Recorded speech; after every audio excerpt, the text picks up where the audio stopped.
Well, hey there, my name is Joel, and welcome to my first ever drum cover. Now, this is not your typical social media drum cover, and I'll explain after I'm done playing. But first, just going to do the cover, and then I'm going to come back, and of course, you know me, I'm going to do a little bit of talking, talk about kind of my approach, why I played what I played, and what I played it on. So, hope you enjoy.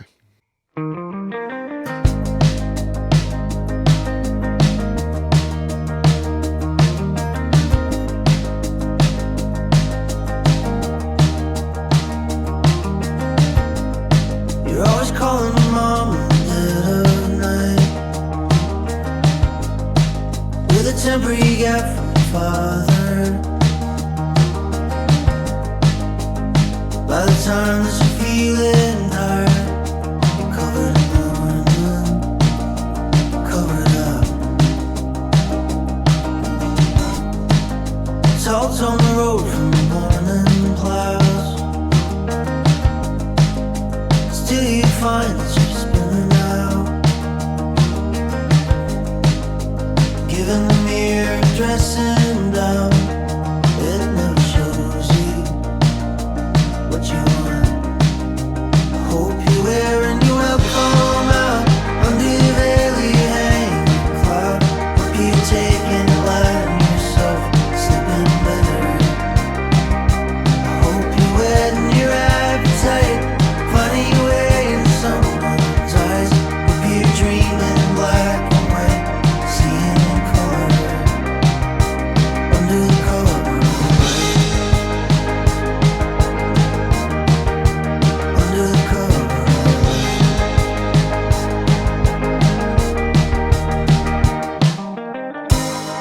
A little lighter fluid therapy,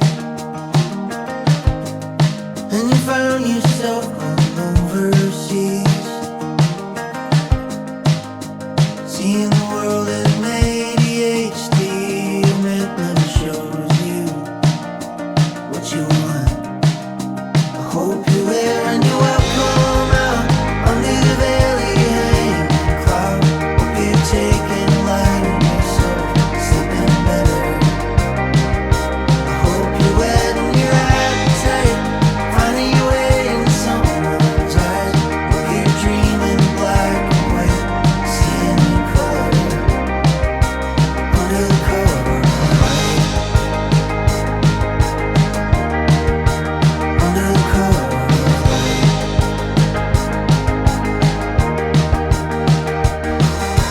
Science satisfaction guaranteed in everybody, and I know everything you said is not quite what you thought. I see madness in the trees, now I'm inclined to disagree. That the universe has canceled your plans. Hope you're wearing your welcome out under the veil you hanging cloud. Hope you're taking it light on yourself, sleeping better. I hope you're wetting your appetite, finding your way in someone's eyes. Hope you're dreaming in black and white, seeing in color. I hope you're sweating the bigger stuff, finding some peace in an honest love. Hope you stop when you had enough, throwing the towel. Hope I see you around sometime, blowing smoke through your social life. Hope you're dreaming in black and white, seeing in color under the cover of light. Under the cover of light.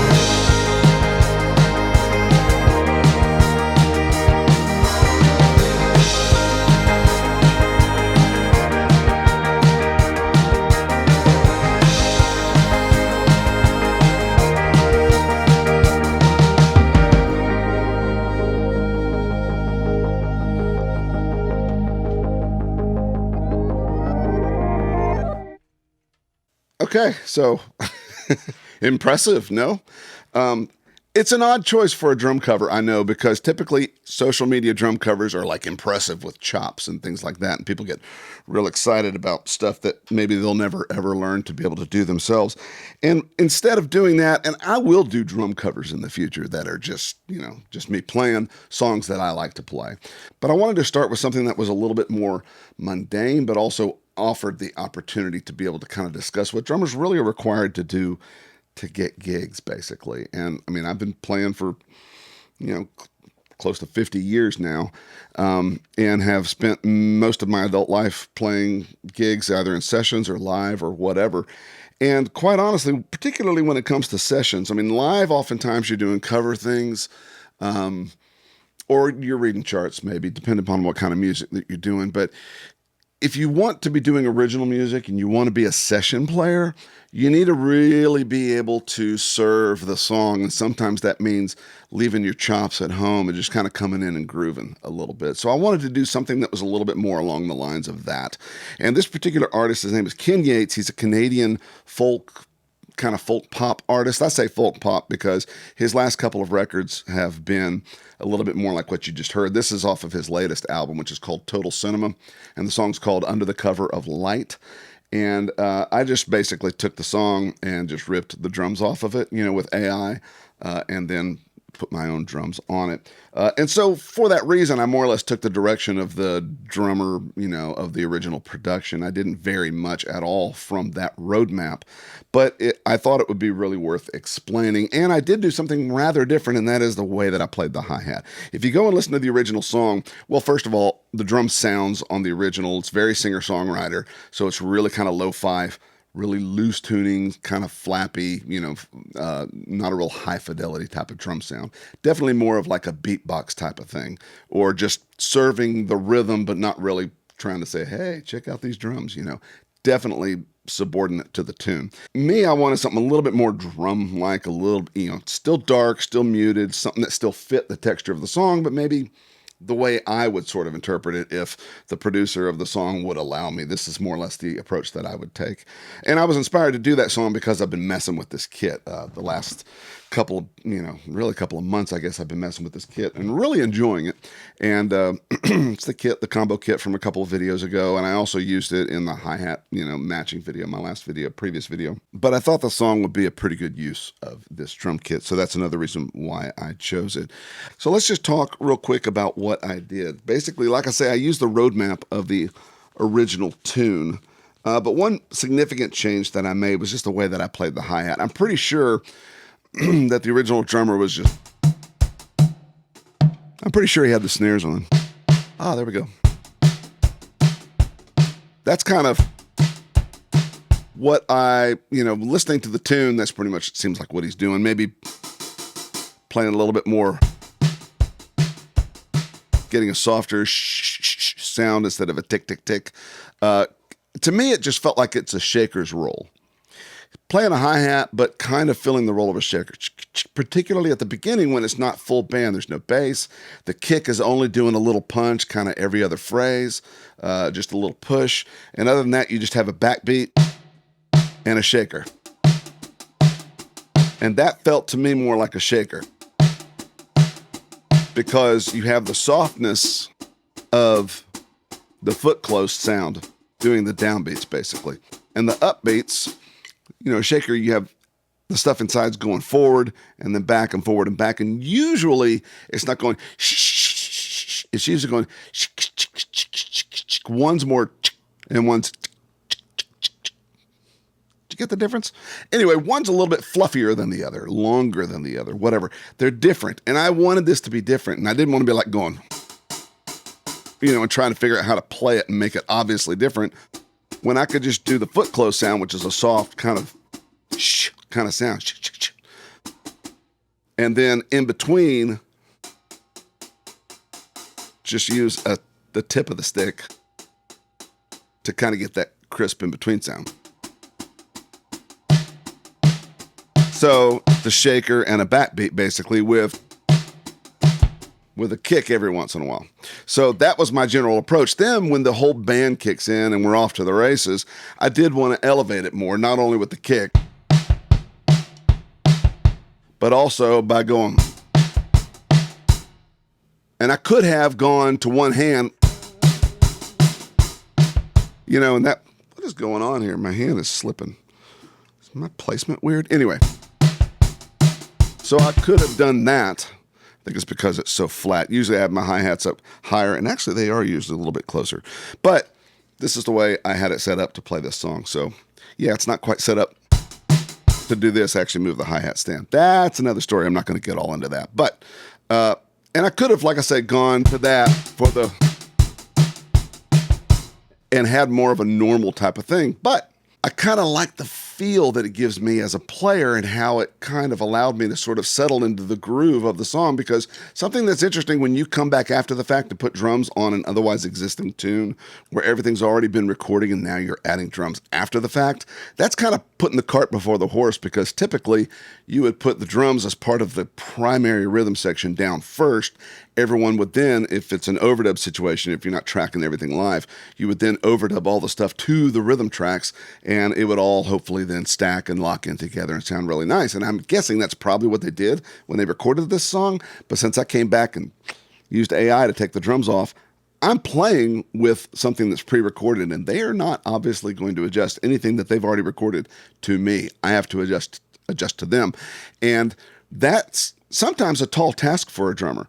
If you have really great musicians who have recorded to a click or to a drum machine, you know, program, or loops or whatever, you can often come in and kind of get the vibe of that feel and lock in with them in a pretty convincing way. If the musicians themselves aren't super tight or the performances aren't tight, it can become a nightmare pretty quickly. However, good musicians or not, if you do much session work at all, you will, particularly this day and age, be getting tracks that are often quite complete, you know, with lots of keeper takes of various instruments, and now they want real drums. I've had people who've, you know, recorded, you know, they program the drums and used like Easy Drummer or BFD, you know, for the sounds or whatever, as some virtual drum instrument. And then at some point toward the end of the production, they're like, you know what, I really kind of wish I did have some real drums on this.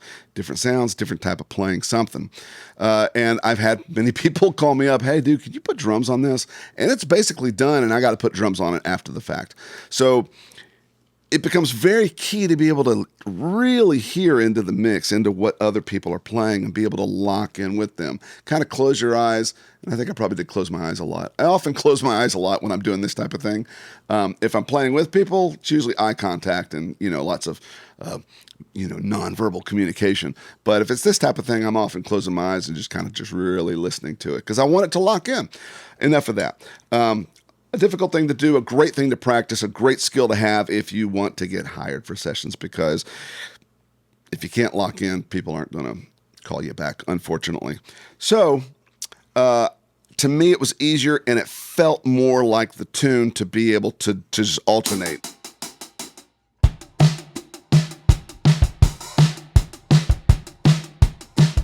I screwed up that transition there, but basically continuing the same thing, but now I'm playing the hi-hat downbeat with a stick because it's a little bit more forceful.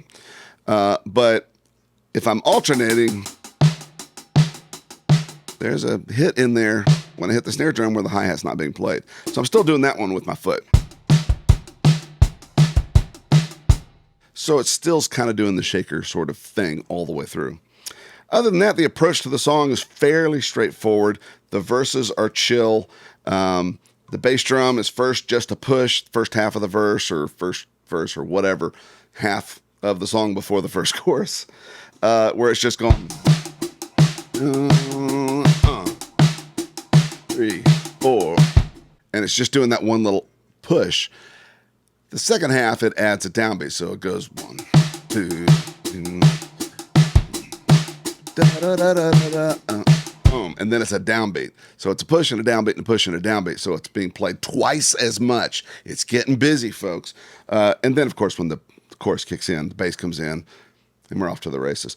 The middle section, playing on the ride cymbal, I pretty much did what was on the song. They're kind of playing a washy kind of cymbal that's just sort of building in this kind of swell. I wanted a little bit more definition, so I used a slightly heavier cymbal than I think they did on the record, so I could get a little bit more of my Stuart Copeland kind of influence in. I've always loved Stuart's ride rhythm approaches. He never goes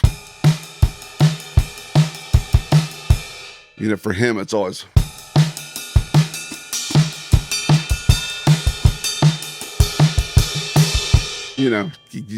accents all over the place. And so that's kind of what I did, which isn't really part of the original recording. Otherwise, everything else is pretty much the same. And these toms, these lovely muted toms with the tea towels on them, unfortunately, only happened at the end of the song. And I really couldn't find a place where it logically made sense to insert them elsewhere earlier in the song. And I actually had a hard time finding a Ken Yates tune that I really wanted to do as a drum cover, because as much as I love Ken Yates, and I do, and I highly recommend that you listen to him, his songs are clearly not drum-centric. They're definitely singer-songwriter type tunes, and I was just looking for something, lots of songs where I wouldn't even have to use toms at all. Then there are other songs that do have toms, but they're so low. I mean, they're like... And I'm thinking doing that. And also, he's kind of a folk artist, so some of his songs are like 5.5 minutes long. Got to get all those verses in to tell all, the full story. So kind of got that folk thing. I thought maybe not a good idea for a drum cover. But this one seemed to kind of allow me to play everything at least once. I mean, I hit this tom once, right at the end. But anyway, that's it for the arrangement. So as far as the equipment, real easy. I'm using the Ludwig combo kit that I've used in the previous couple of videos. Nothing new there. Doing the muted tea towel thing. I can link to my tea towel video if you want to know my approach for doing tea towels. The hi-hats are not the hi-hats used in the hi-hat matching video. This is actually a pair of 14-inch hi-hats. That's not, of course, it's not actually a pair at all. It's something that I matched for this song. It's a Ludwig Paiste top. It's not a standard. It's a Paiste. It says Paiste. It's not a Ludwig standard. I don't know the history of the relationship between Paiste and Ludwig, the dates and the models that they made. I've got some Ludwig standards that were made by Paiste, some in Germany, some in Switzerland. This is actually a Ludwig. I think it's made in Germany, but it's actually just Ludwig, and it just says Paiste on it. It's not a standard. But anyway, that's the top cymbal. It's 14 inches. It's very thin. And then the bottom cymbal that I matched with it, strangely enough, a little B8 cymbal. By whom? I don't know. I don't know who made it. It's a bottom hi-hat. You can see it's a bottom hi-hat. It's a store brand from a company in Kansas City that closed, I understand, in recent years, called Explorers Music or Explorer Percussion. Yeah, Explorers Percussion and Drums. I don't know who they got to make these for them. I don't know if it's a Zildjian product that got badged Explorer or what, but it's B8, and it was a good blend for the cymbal, for the top cymbal. Thin and kind of earthy, but also a bit more traditional hi-hatty than like the pair that I matched up for the actual hi-hat video that I did previously. The crash cymbal is a trans-stamp Zildjian 40s-ish, I guess, very thin, as you can see. And I actually featured this in a video, I don't know, a year or two ago when I talked about some free stuff that I got, because it was given to me by a friend like 35 years ago or whatever. This is a UFIP Natural Series ride. I'm calling it a ride. It doesn't actually have a model on it, but it's not lathed on top. Kind of a medium weight, obviously has a lot of wash, but it's kind of aggressive sounding too. And it kind of It kind of allowed a little bit more stick definition than I think the cymbal that was used on the track originally on the album. And again, like I say, I got to do my kind of Stuart Copeland sort of thing with it. And it just works. It's about a 19 and a half, I think. I don't think it's quite 20, but it's, maybe it's 20-ish inches. But it's a cool cymbal. It worked. The snare drum. I haven't introduced you to the snare drum. Snare drum? Meet viewers, snare drum. I will, at some point, probably fairly soon, put together a video on this. I've lost some footage. Really, it's just reassembly footage. But, I always kind of like when I build a drum. I built this drum. When I build a drum and I'm going to do like a video of it, I always want to kind of capture like I'm putting it together, do like a, a sped up version of putting it together or whatever. But I can't find that footage, so I don't know what the deal is, so I haven't done that video yet, but even without that, I probably will, because it's a really cool drum. It's made from a mid-'80s Tama Imperial Star shell. I made the face because I was trying to remember it was early 80s or mid 80s, but it didn't have reinforcing rings, so it was mid 80s. Anyway, and I did that because I had done a similar drum for a friend of mine a few years before, and I really liked it, and so I wanted another one. And it's basically the Luan Imperial Star, the 9-ply Luan shell, 20 lugs. It's got the cast hoops on it, top and bottom, and it also, very important for an 8-inch drum, to me, it has the extended wire system, the Tama Mastercraft extended wire system. So it's a drum Tama never made, but it's a really, really cool drum, and I've got it tuned kind of mid-rangey, and not particularly in tune. Lovely. But with this big donut on top. The snare wire's adjusted to rattle just enough. I didn't crank them up tight or floppy. But just about where there's enough white noise that it kind of complemented the singer-songwriter vibe of the song. That's pretty much it. So that was my first drum cover. Like I say, I will do others that I'm not going to talk about and explain, the approach. And a lot of them, unlike this one, they'll probably be things that you're already familiar with, that you've already heard. This one, I imagine most of you never heard this song before, so I did want to talk about it. But that's my first drum cover, so yeah, there we go. I appreciate you watching this, and if you watched all the way to this point, I really appreciate you. And I do hope to see you again in the next one. Thanks.